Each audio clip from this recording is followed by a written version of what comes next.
duhet gjykata me lëshu urdhër arrest ministrit brendshëm, ministrit numër 1. Afera Pronto, afera Toka, skandalet të përmasa të cilat ndoshta as në rajon e më gjerë nuk kanë qenë. Unë vetëm dëshiroj të them atë që Kosova ka nevojë për ende ligj.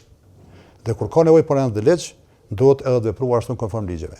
Dhe si lufton krimin organizuar, apo korrupsionin, apo pastrimin e parave, kur përgjegjësit kryesor i ikin drejtësisë.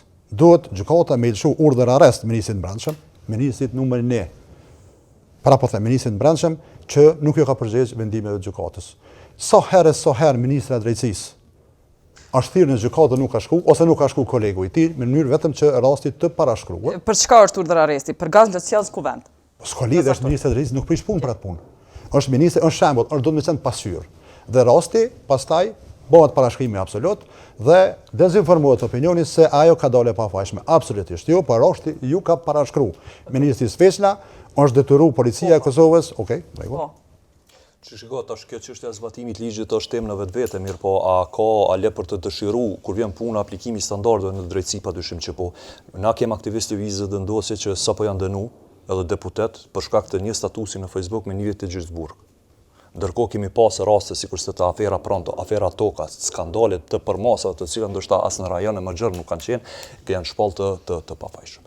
Rreth kërkesave të paraqitjes në polici dhe në prokurori fatkeqësisht kemi pasë raste që prokuroria edhe gjyqësia janë instrumentalizuar për shkak të nevojave politike, sepse dim se si janë emëruar shumë prokurorë gjyqtar, por kjo është një temë që mund të diskutojmë me kënaqësi.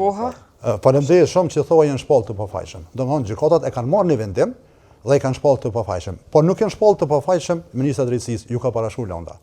Ka një dallim esencial, është dallim shumë i madh në fushën e drejtësisë.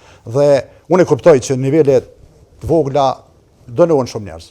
Po mos më ju përgjigj thirrjes së prokurorit, kryeministri. Dhe më ju kërcënu, më thon Gozaf Shajde.